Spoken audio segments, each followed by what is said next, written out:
Harihi Om Sahana Vavatu Sahano Bhunaktu Sahaviryan Karavavahai Tejasvinavadhitamastu ma vidvishavahai.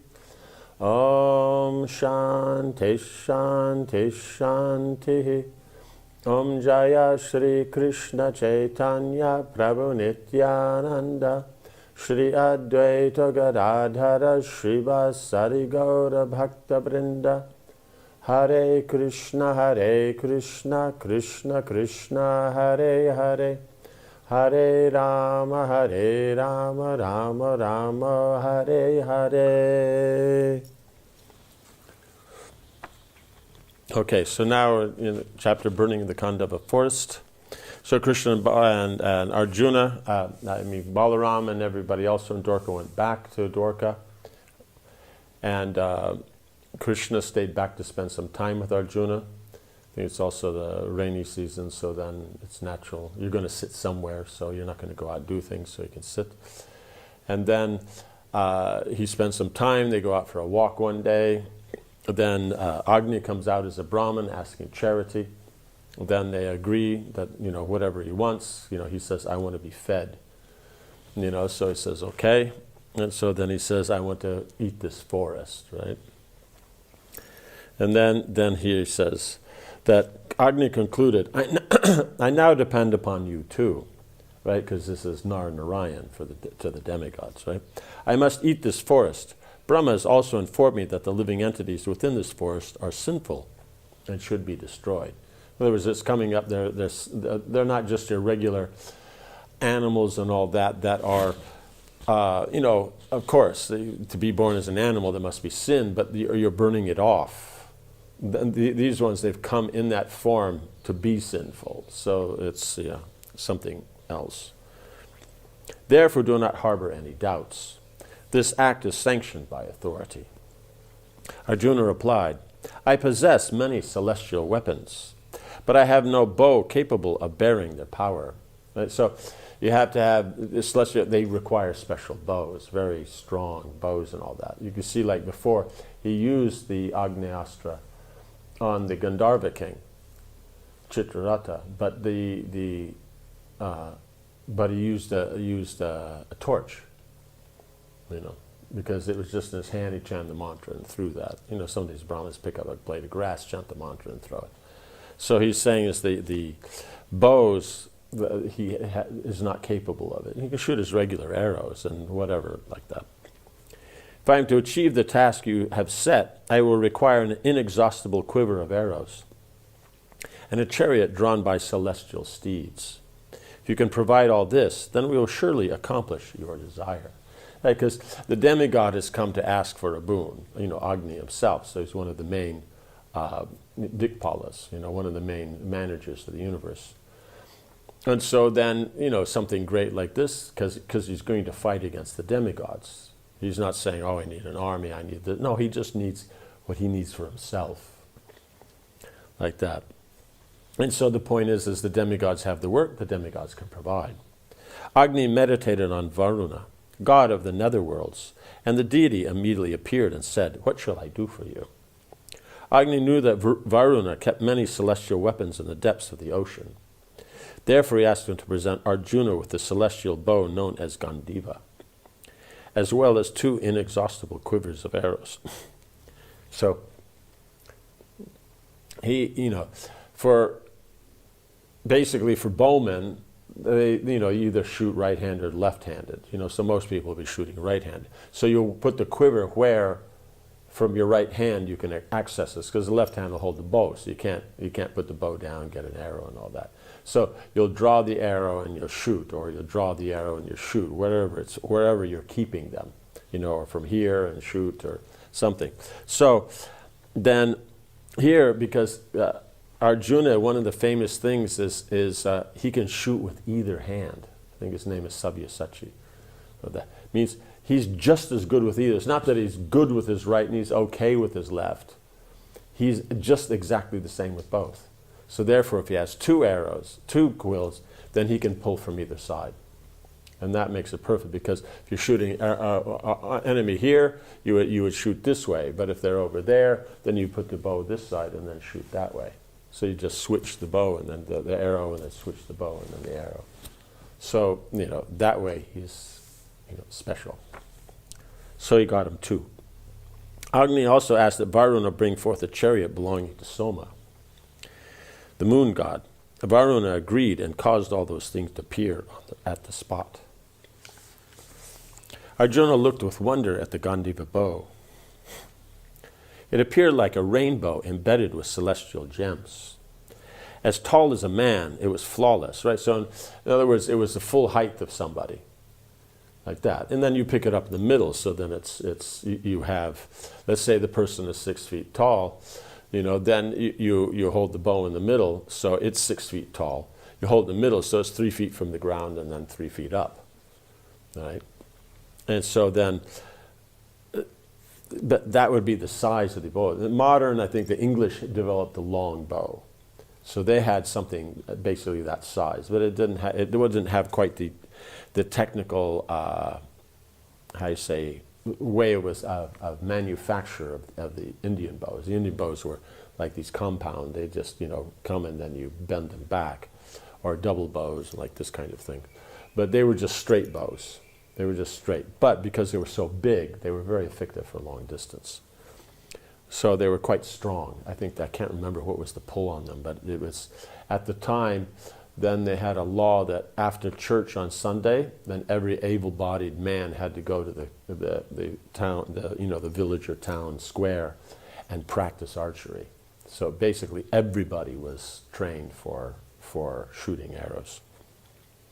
And that way then over time, you start when you're young and not like that, then you build the strength you can pull, because they're very powerful bows. Now, Gandiva will be even more powerful, because he said he already has a powerful bow. But then Gandiva is a celestial bow. I'm not sure if it'll mentioned here, but the bow, I think, was may have been produced by Brahma. Then Brahma then handed it down, and this way it got down to Varuna.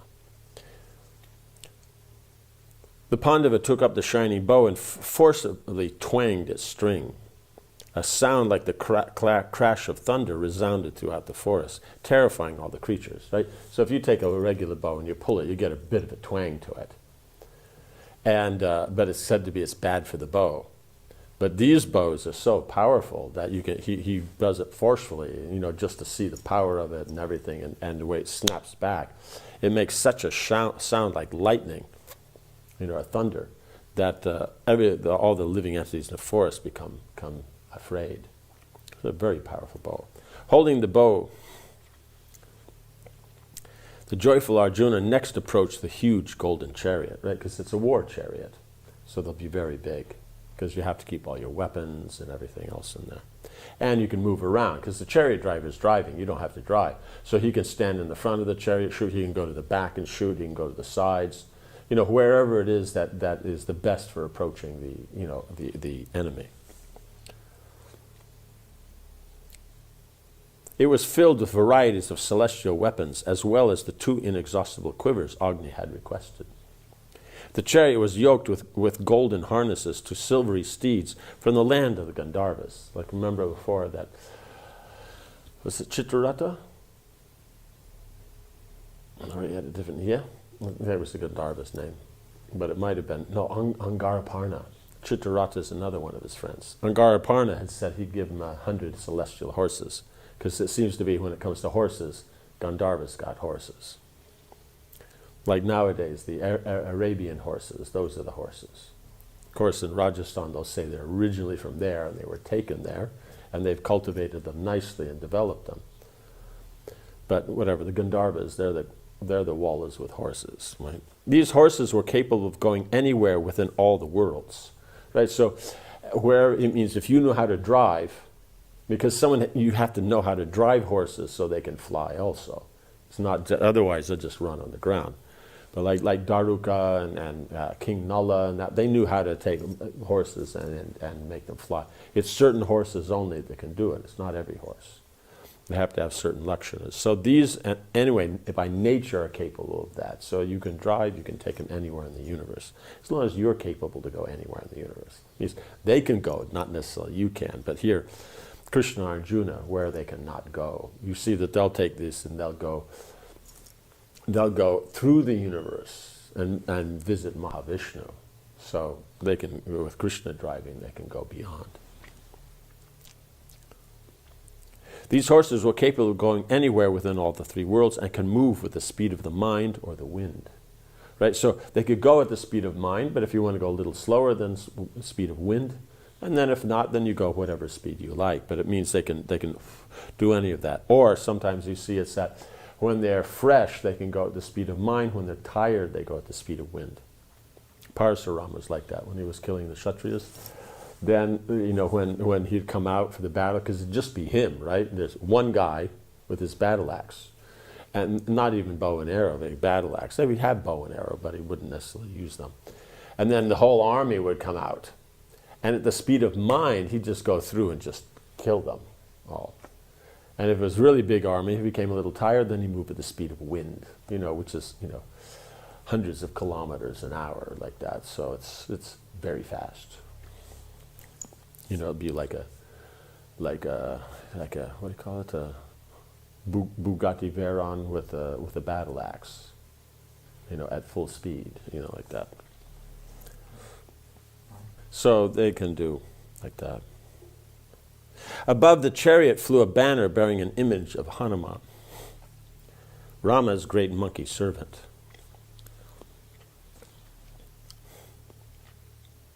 Hanuman seemed to be burning everything that fell within his gaze. Right? So it's not just a flag of Hanuman. Hanuman's in the flag. Because I'm not sure, a benediction is given by Hanuman that he'll be there. And so even when during the battle, when he goes out to the battle, you see sometimes Hanuman will roar and elephants will just collapse from the fright and everything. That's just the flag, right? Then you have Arjuna, right? Other flags flew on the chariot bearing images of fierce beasts. All the creatures roared terribly from their standards. So being heavenly is that there, all these different beasts are there on the flags, but from there, they're roaring. And that potency is there. So, very nice chariot.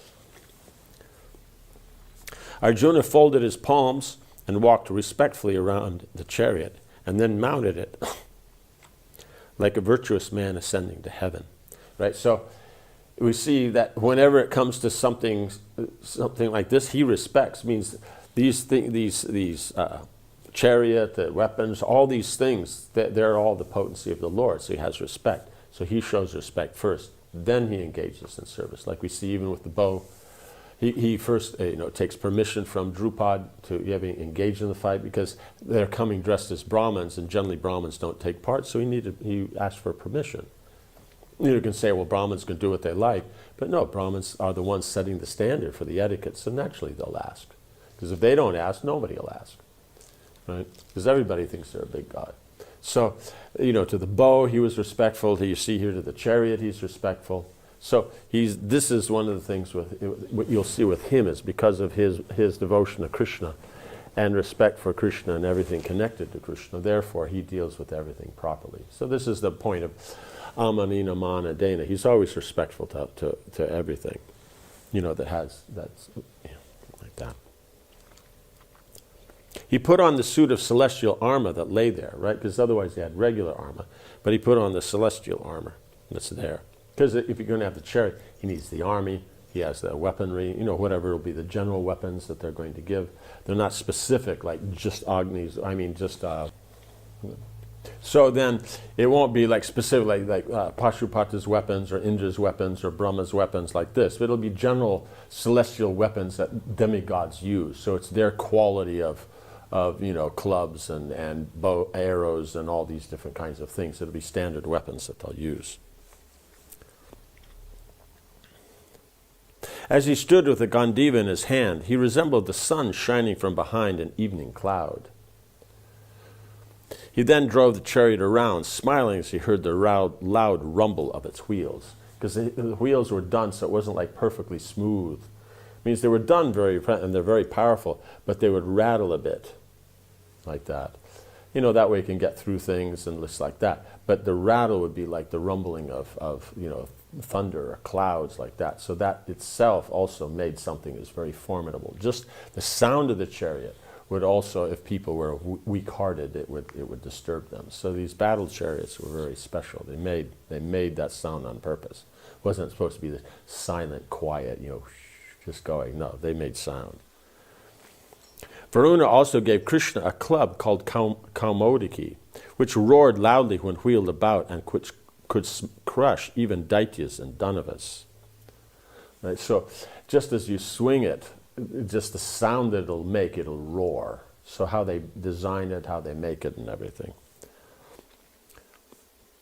Krishna then mounted Arjuna's chariot, saying that he would become the driver, right? Because then you can go anywhere. Krishna means no one's going to be a better driver. And so in this case, then Arjuna is taking the main. Sometimes you see when they have battles, Nara and Narayan, then it's the other way around. Narayan will do the shooting with the bow, and Nara will sit down and meditate and do all these things. Or they'll both be out with bows and arrows, and just the two of them. So in this case, Krishna said he'll drive, because now they can technically go anywhere. Arjuna will be able to go anywhere, but you can't drive and shoot at the same time. Arjuna again addressed Agni. "O fire god, we are now ready to satisfy your request. Armed with the Gandiva and assisted by Krishna, I am able to withstand the entire host of gods united with the Asuras." Right? So generally you say just the host of demigods will be a problem. But he's saying the demigods and the Asuras at the same time fighting, then he's ready. What then to speak of Indra? Therefore blaze up as much as you like and surround this forest. Agni immediately expanded himself around the forest, right? So he starts the fire out and that burns in, right? And began to consume it with his 7 kinds of flames. Because he's not going to just go anywhere and just that. It's a specific forest. He's come to burn just that because it has the herbs in that will help his digestion, bring back his health. Brahma specifically gave that, meaning that by burning that forest, it will revive his health. But Brahma wanted to rid the planet of these particular demons that are there also. So you don't start from one side, go the other. You surround the whole thing and then burn in. Because then as it goes, then the inner becomes easier to burn because it gets nicely dried and everything. He took on the fearful appearance. He assumes at the end of the eon, that's how you spell it, and when he destroys all things. Okay, with the 7 kinds of flames, because there's 7 tongues of the fire in which then the offerings are made. And so then you have, the technical points in that of the 7 tongues. Lord Chaitanya then in the Shikshastika, the first verse, it has 7 parts. Chaito Darpanam Arjanam Bhava Mahadavagni Nirvapanam Shreyakaya Abhichandrika Vitaranam Vidya Vadu Jivanam Anandam Buddhivardhanam Pratipadam Purnamrita Swaranam Sarvatma Snapanam. Right? Then those are the Bhaktisiddhanta Saraswati Thakur explains, those are the 7 flames, 7 tongues, the kinds of flames of Agni in the Sankirtan Yagya, in the manifestation of Sankirtan Yagya. Because Yagya then is then Agni is there, you make your offerings, so then, yeah. Krishna then began to drive the chariot around the forest. It moved with such speed that it appeared to be continuously present on every side of the forest. It was always going there. If you looked here, you'd always see it here. But if you looked there, you'd see it there. He was going so fast that, he was always, yeah. So that's the fun when Krishna does something special. Whenever Arjuna saw a creature trying to escape from the conflagration, he immediately shot it down, right? Because Brahma said these living entities, should be destroyed. So therefore, anyone trying to, because you see, is they're trying to, if the fire's all the way around, how are they going to get out? So that means they're going up. That means they're mystics and all these kind of things. They're taking the form of all these forest creatures, but actually there's some kind of demons and all that. Being slain in the presence of Krishna, the supreme deity, all the creatures dying in the forest assumed spiritual forms and ascended to the highest regions of transcendence. So, not only that, is that being demons, how else are they going to get any benefit? Right? How long it'll take before they come around the wheel of samsara and come up to start to be pious and everything again. So, very long, thousands of births and like this. But then by Brahma's declaration, and with Arjuna shooting them, and then they'll attain liberation. With Krishna there, then they'll go back to Godhead. So you see, they all get, so this whole forest of animals, the forest animals, they all go back to Godhead. And Agni gets taken care of, and you've established Dharma by removing the demoniac element. Yeah, so many things done in one pastime. The roar of the fire could be heard for miles, so really big. He was really going for it, Agni. Red, orange, and blue flames shot high into the sky. The lakes and ponds in the forest were boiled dry and the rocks melted. So he was serious. No creature was able to escape from the blazing Khandava forest, and their screams mixed with the crackling of the fire. It blazed up to such an extent that it caused fear even to the celestials, who went in a body to Indra and said anxiously, "Lord of the immortals, why does Agni burn all creatures below? Has the time come for the Lord's destruction?" Because, see, he's been trying to burn this forest for a long time, and Indra always stops it. So then we see that now he gets the opportunity. He's going with such enthusiasm that the fire is so big that the demigods, they think that this is the fire of destruction, at the end of the, either the end of the day of Brahma or the final, they're not sure. Indra looked himself to see what was happening on earth.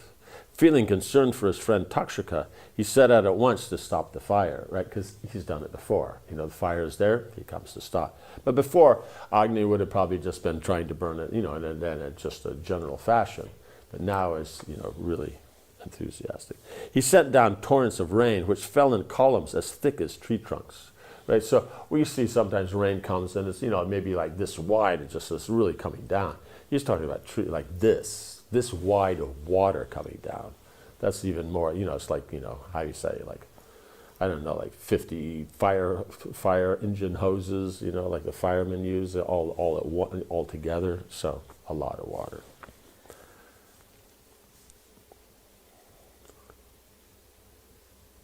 But the rain was turned to steam by the heat of the fire even before it reached the forest below. So it's so hot that it just evaporates on its way down. So it's that hot. That's why they thought it's the time for the world's destruction.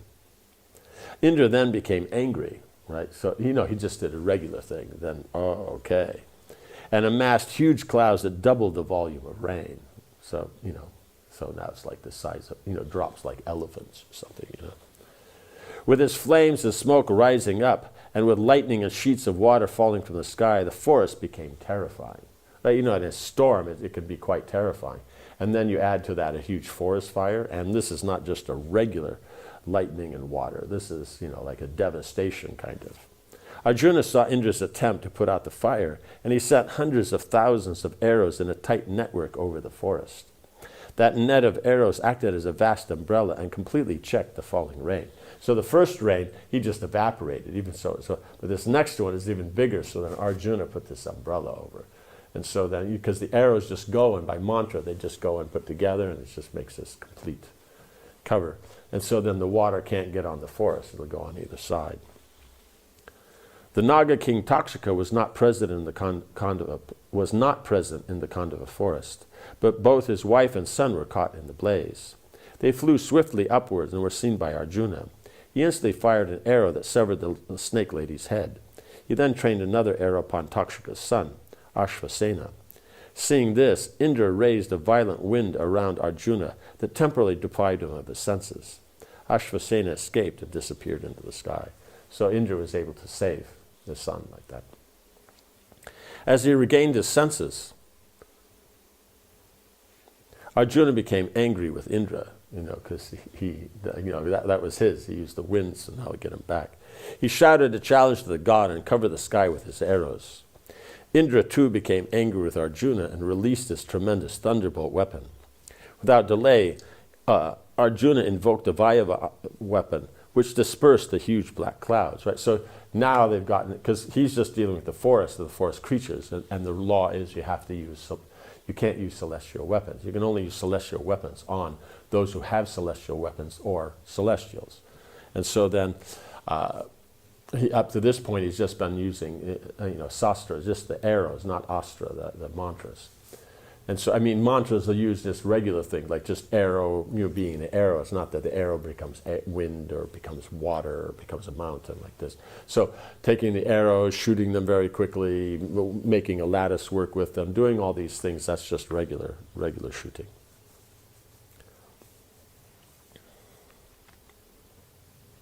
And so now you just use this celestial weapons that just moved all the clouds. So it's not even raining anymore. That powerful wind weapon completely dispelled the energy of Indra's thunderbolts and lightning flashes, because he's all in the clouds. So that means then the rain, the lightning, all those things that are coming, that's coming from those clouds. And so now he's dispersed that, so that aspect of Indra's weaponry is not there. The sky became clear and a gentle breeze began to blow. Agni blazed up even more, fanned by the breeze and fed with the fat in the forest. He filled the sky with his roar. So fire itself makes a crackling sound, and if it's big, it actually has a roaring sound. So he just made it so big.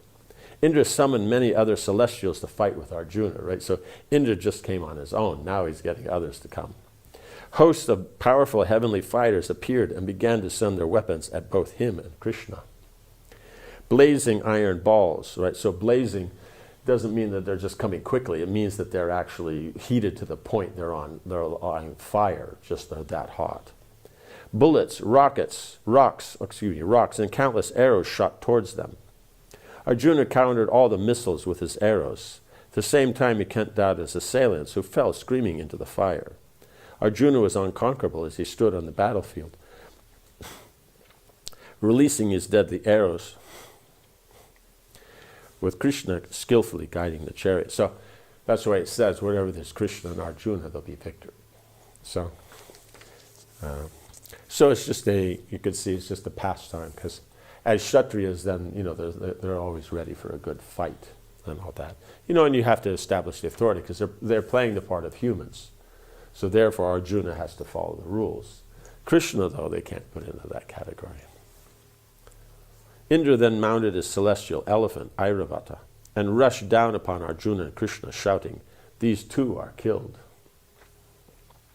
He raised his personal weapon, known as the Vajra, and urging on his elephant. Right? So he has the lightning that's in the clouds, then he has the personal elephant, means weapon that he carries himself. That from there, directly, it's like lightning.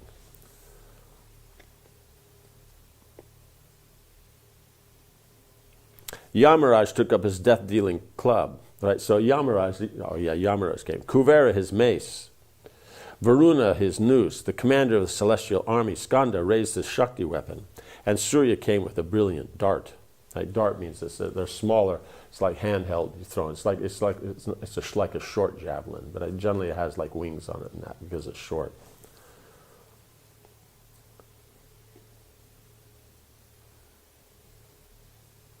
The other gods charged behind Indra with their own weapons raised. The Vishwadevas, Sadyas, Rudras, Vasus, Marus all advanced in a body towards Arjuna and Krishna, who stood fearlessly below. So you have just one warrior with one charioteer. And he's already technically, as a general approach, already defeated Indra. So now Indra has to personally now take up the fight with him, and he calls out the other demigods. So you have this huge host of demigods coming down to battle with one person.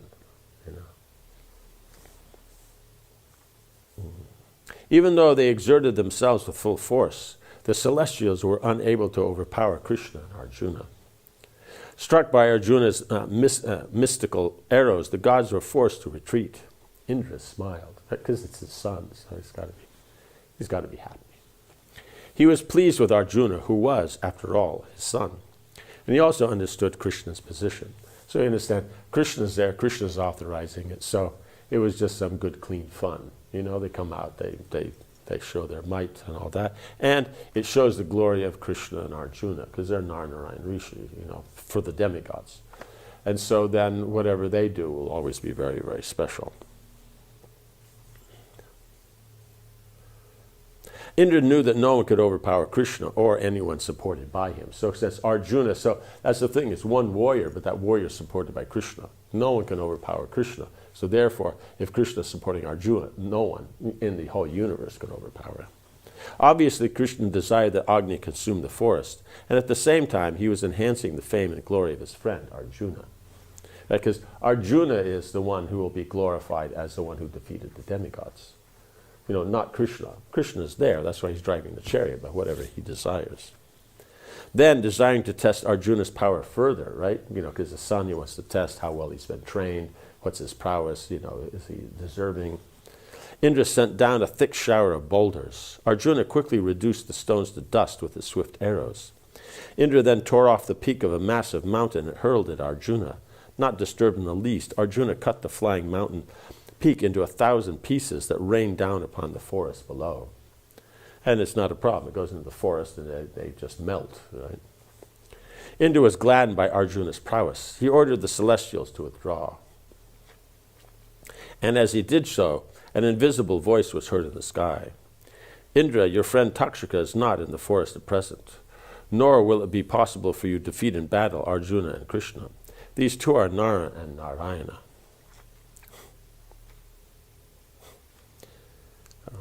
The immortal and invisible rishis. They are worthy of even the gods' worship. Desist from the battle. The burning of the Khandava has been ordained by fate.